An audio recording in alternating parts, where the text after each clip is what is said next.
अस्सलाम वालेकुम जी, कैसे हैं आप? ठीक हैं, खैरियत से हैं? अच्छा, कल का जो हमने टॉपिक पढ़ा था वो फिबोनाची लेवल के बारे में हमने डिस्कस किया था। फिबोनाची रिट्रेसमेंट क्या होता है, फिबोनाची के कितने लेवल होते हैं, किस लेवल पे प्राइस है वो रिट्रेस कर रही होती है। हमने डिफरेंट लेवल पढ़े थे, ठीक है। दिन के टाइम भी आपने मुझे मेरे साथ जो है ना वो फिबोनाची के बारे में डिस्कशन की थी। उम्मीद करता हूँ आपको जो भी आपके डाउट होंगे वो आपको क्लियर होंगे, ठीक है। तो हम जो है वो स्ट्रेटजी की तरफ जा रहे थे, हम स्ट्रेटजी सीख रहे थे। लास्ट टाइम हमने फिबोनाची रिट्रेसमेंट टूल की स्ट्रेटजी पढ़ी थी। आज जिस स्ट्रेटजी की बात करने लगा हूँ मैं, देखें, आपको मैंने दो तरह के इंडिकेटर समझाए थे। एक लैगिंग इंडिकेटर होता है और एक लैकिंग इंडिकेटर होता है। लैगिंग इंडिकेटर की बात करें तो आपको ये मैंने बताया था कि ये ऐसे इंडिकेटर होते हैं जो फास्ट रिजल्ट दे रहे होते हैं, लेकिन इनके रिजल्ट का कंफर्म नहीं होता कि ये हमें रिजल्ट जो है वो एक्यूरेट प्रोवाइड करेंगे या फॉल्स होगा। तो देखें, अगर लेट्स सपोज के अगर आरएसआई की बात करें या स्टोकेस्टिक की बात करें, अगर ये दो इंडिकेटर हैं ये देते तो फास्ट रिजल्ट है, लेकिन हम अगर इनके साथ कुछ ऐसा सिस्टम लगा दें कि ये अगर रिजल्ट हमें दें तो इसकी एक्यूरेसी बढ़ जाए, मतलब ये जो है ये हमें फॉल्स रिजल्ट ना दें बल्कि थोड़ा बहुत इनका रिजल्ट जो है वो ठीक ही हो, ठीक है।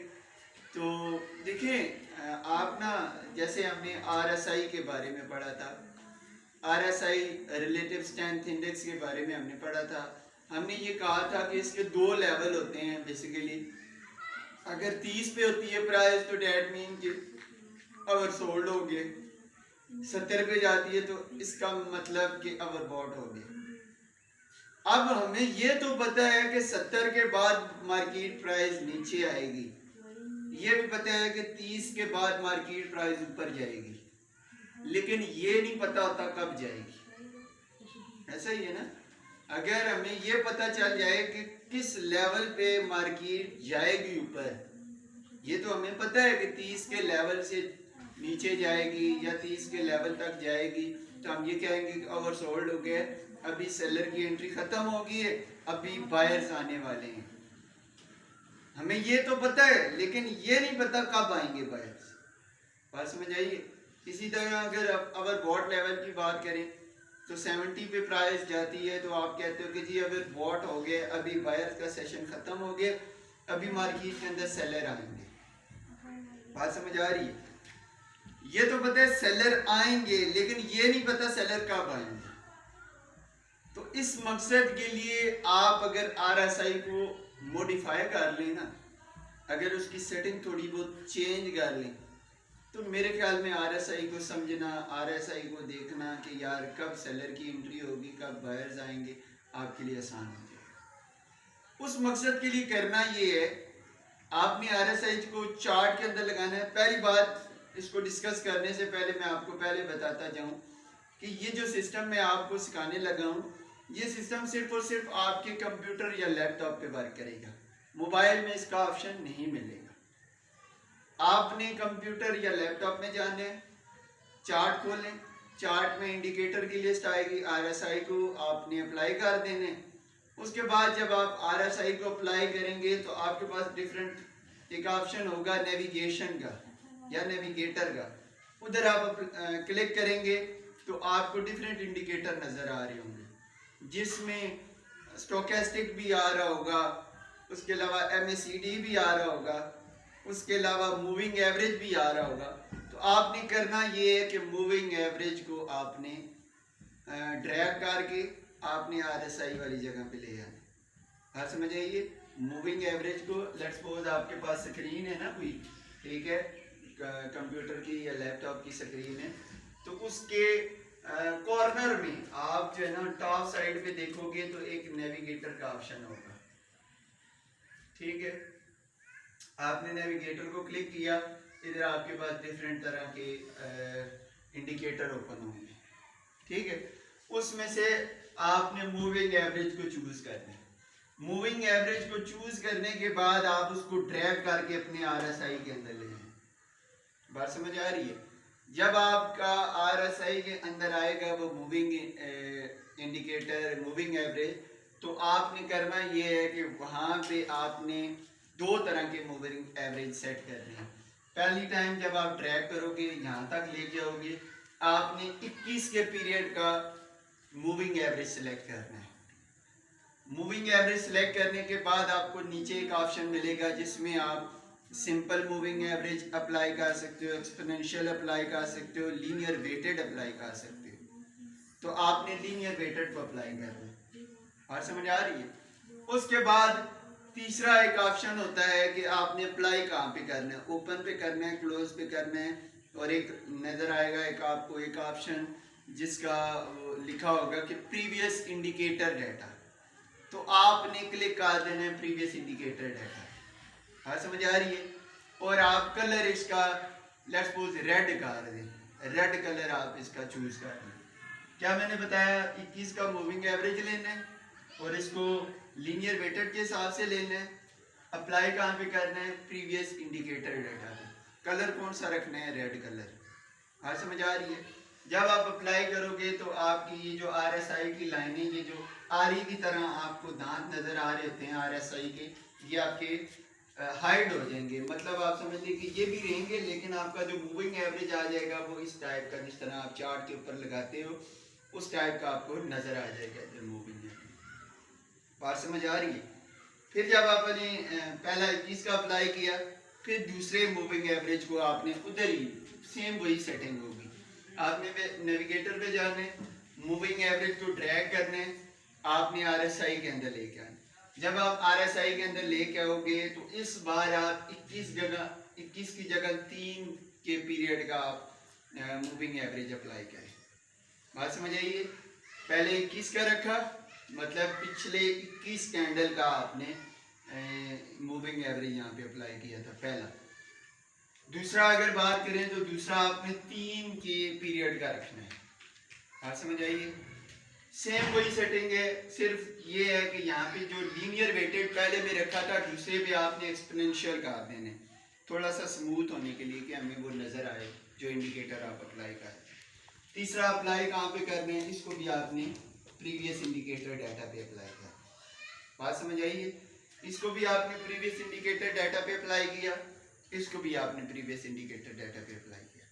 जब आप दोनों मूविंग एवरेज को अप्लाई करेंगे तो आपको इस टाइप की जो है ना वो लाइनें नजर आ रही होंगी। ये जो आपको आरी की दांत की तरह नजर आ रहा है ये हमारा आरएसआई है, और ये जो ऊपर लाइनें जो बनी हुई है, ये ऊपर वाली जो लाइन है ये 21 के पीरियड की जो आपने पहले लगाई थी। बात समझ आई? और वो रेड कलर की होगी। इस बार इसका जो मूविंग एवरेज का जो 3 के पीरियड का है इसका कलर आप येलो कर दें। कोई भी कलर चूज कर सकते हैं, लेकिन ये है कि आप रेड और येलो जो है ना ये नज़र अच्छे से आते हैं तो आप ये अप्लाई कर दें। पहले में रेड, दूसरे में येलो। ठीक है? जब आपने अप्लाई किया चार्ट के अंदर तो आपको इस टाइप की जो है ना वो लाइनें नज़र आ रही होंगी जिस तरह हम मूविंग एवरेज को देखते हैं।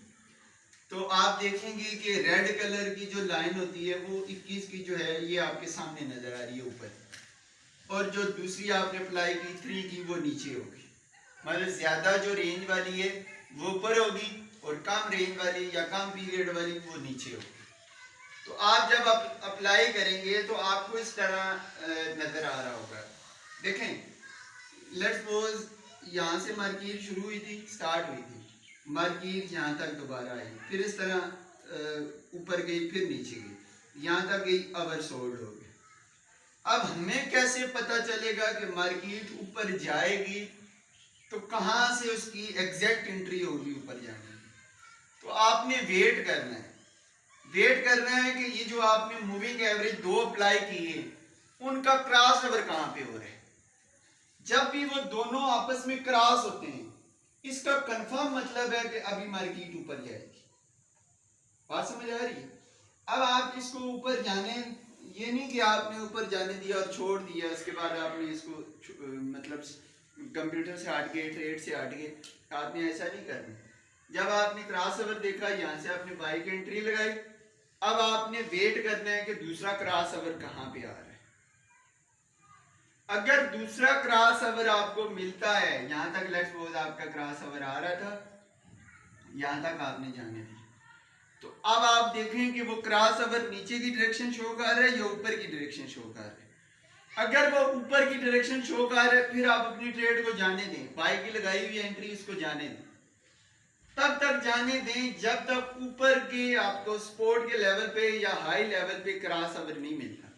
अगर वहां पे क्रॉस ओवर मिल गए तो डैट मीन कि आप अपनी ट्रेड है वो आप क्लोज कर दें। अब यहाँ पे सेलर का सेशन स्टार्ट होगा। बेहतरीन किस्म की स्ट्रेटजी है, बहुत कम लोग इसको जानते होंगे, ठीक है।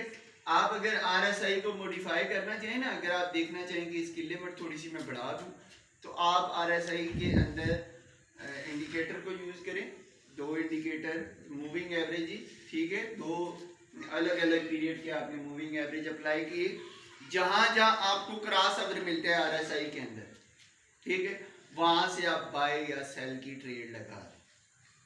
बात समझ आ रही है। और दूसरा मैं आपको बताता जाऊं कि ये जो आपके पास RSI की सेटिंग मैंने आपको बताई है, जो मूविंग एवरेज की है, अगर ये आपको ओवरसोल्ड लेवल पे मिलता है मूविंग एवरेज का आपस में क्रॉस, फिर आप बेफिक्र होकर बिना किसी टेंशन के आप बाय की ट्रेड लगा दो। आप समझ लें कि इसके 1% टोटल चांसेस होंगे नीचे जाने के, 99% चांसेस है कि अभी मार्केट ऊपर ही जाए। इसी तरह अगर बॉट लेवल पे क्रॉस ओवर मिलता है तो वहां पे आप सेल की एंट्री बिना सोचे समझे लगा दें। क्यों लगाएं? क्योंकि अभी कंफर्म है कि मार्केट नीचे ही जाएगी। बात समझ आ रही है। जब भी मूविंग एवरेज का क्रॉस ओवर होता है RSI के अंदर, तो तब आपने वहां से बाई या सेल की ट्रेड लगानी। अगर वो ओवरसोल्ड लेवल पे क्रॉस होता है तब आप बेफिक्र होकर आप लगा लेंगे बाई की एंट्री। अगर ओवरबॉट लेवल पे आता है तो आप बेफिक्र होकर सेल की एंट्री लगा। अब सवाल ये पैदा होता है कि अगर दरमियान में क्रॉस ओवर आता है तो हम क्या करें। अगर दरमियान में आता है तो अगर यहाँ पे आता है क्रॉस ओवर, इसका मतलब कि लॉन्ग टर्म के लिए आप अपनी ट्रेड ओपन रख सकते हो, क्लोज मत करें, जाने दें प्रॉफिट के लिए, जितना प्रॉफिट हो रहा है जाने दें जब तक वो क्रॉस ओवर और एक और नहीं बनता। अगर लेट्स सपोज कि आपने दरमियान में कोई क्रॉस ओवर देखा था, वहां से आपने ट्रेड लगाई, वहां से आपने ट्रेड लगाने के बाद आपने फिर टिक के बैठे रहने कंप्यूटर के सामने या लैपटॉप के सामने कि अगला क्रॉस ओवर आएगा मैं अपनी ट्रेड क्लोज कर दूंगा। बात समझ आई है। मतलब ये है कि ये जो दरमियान का क्रॉस ओवर है ये शॉर्ट टर्म प्रॉफिट के लिए, ये जो ओवरसोल्ड या ओवरबॉट लेवल पे क्रॉस ओवर मिलता है ये लॉन्ग टर्म प्रॉफिट के लिए होते हैं। बात समझ आई है। स्टॉप लॉस आप अपने मर्जी का रख लें, जितना आपका बैलेंस हो, जितना आपका वो अकाउंट बैलेंस है उसके हिसाब से आप अपना टेक प्रॉफिट भी रख लें और स्टॉप लॉस भी रख लें, ठीक है। इंशाल्लाह हम कल जो है ना रिस्क टू रिवार्ड रेशो पढ़ेंगे, जो बहुत कम ही लोग इसको फॉलो करते हैं, लेकिन मेरा मानना है कि अगर आप रिस्क टू रिवार्ड रेशो आप अगर करें, अपनी लाइफ में अप्लाई करें या अपनी ट्रेड के अंदर अप्लाई करें, तो मेरा नहीं ख्याल कि कभी भी आपका अकाउंट वाश होगा। बात समझ आ रही है। अगर आपका $10 का भी अकाउंट है तो आप अगर रिस्क टू रिवार्ड रेशो या मनी मैनेजमेंट आप अच्छे से समझ जाते हो, अच्छे से अप्लाई करते हो ट्रेड के अंदर, तो मेरा नहीं ख्याल कि कभी आपका $10 का भी अकाउंट वाश होगा। अब जैसे दिन के टाइम हम USD CHF के अंदर ट्रेड लगा रहे थे, मैंने आपको लाइव ट्रेड करके बताया कंप्यूटर के सामने। उसमें हुआ क्या था, उसमें हुआ ये था कि हमें हैमर तो मिला था, मैंने बाई की एंट्री लगा दी। अब मैंने फिबोनाची लेवल को भी ड्रा किया हुआ था, मुझे पता था कि मार्केट कहीं ना कहीं से टच होकर वापस आ जाएगी। हालांकि वो हैमर जो है वो लॉन्ग टर्म के लिए मुझे प्रॉफिट देता, लेकिन क्या था, वो 23.6 के लेवल को उसने ब्रेक नहीं किया, उसको टेस्ट करने के बाद वापस मार्केट नीचे की तरफ जा रही है। बात समझ आ रही है? तो उम्मीद करता हूँ कि आज का भी आपको टॉपिक समझ आ गया होगा। इसके बारे में कोई भी सवाल हो तो मुझसे पूछ लीजिएगा।